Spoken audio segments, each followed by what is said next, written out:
Okay, now we're going to go on to section 1.4, conversion of units. Let's share the PowerPoint screen. Go to the next slide.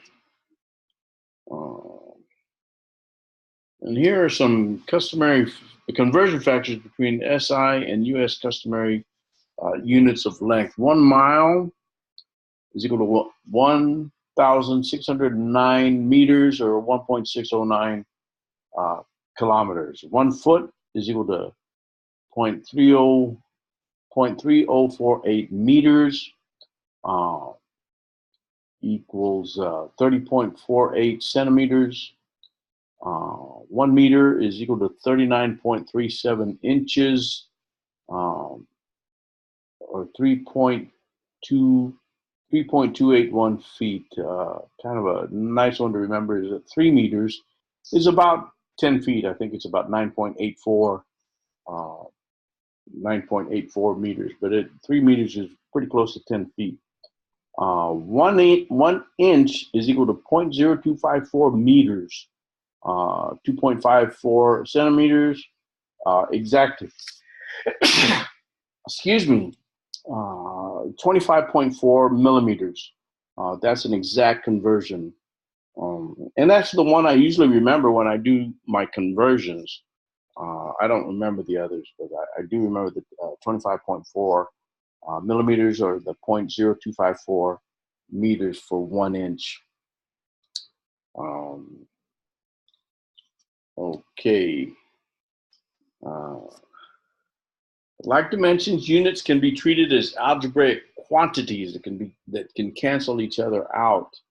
Example, convert 15 inches to centimeters. So we know that 1 inch is exactly 2.54 centimeters. So there's 2.54 centimeters per inch.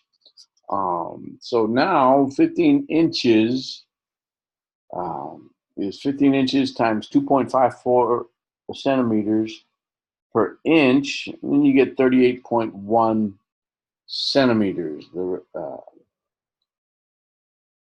The ratio in parentheses, the 2.54 centimeters and 1 inch, that's equal to 1. In other words, it's the same. They're equivalent. So the unit inch in the denominator cancels with the inch in the original quantity.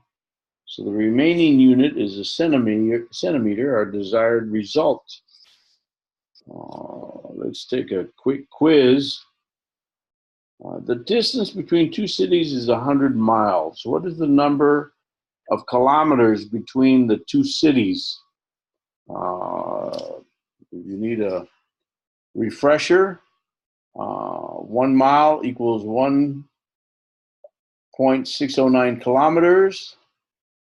So the distance between two cities is 100 miles. What is the number of kilometers between the two cities? Is it smaller than 100? Is it larger than 100? Or is it equal to 100? Give you a little time to think about it. And well, since it's 1.6 kilometers per mile, it's going to be, the number is going to be larger than 100. Okay. Oops. Let's see. So because there are 1.609 kilometers in 1 mile, a larger number of kilometers than miles is required for a given distance, for the same given distance. Let's do an example. On an interstate highway in a rural region of Wyoming, a car is traveling at a speed of 38 meters per second. Is the driver exceeding the speed limit of 75 miles per hour? You need to convert meters to miles and second to hours. So, whoop, I went too far. There's 38 meters per second, 1 mile for every 1,609 meters, 60 seconds per 1 minute, and 60 minutes per an hour. You see how the minutes cancel, the seconds cancel, and the meters canceled it. All you're left with is miles per hour. And if you calculate all of that out, you get 85 miles per hour. So yes, indeed, the driver is going 10 miles an hour over the speed limit. So yes, he is speeding. Okay, and one more example. What if the driver were from outside the United States and is familiar with speeds measured in kilometers per hour? What is the speed of the car in kilometers per hour? And if you just look at the dial, 80, if you 80 miles per hour is about 100, I would guess about 127. So 85 is 85 miles per hour is about 130 something. We can convert our final answer to the appropriate units.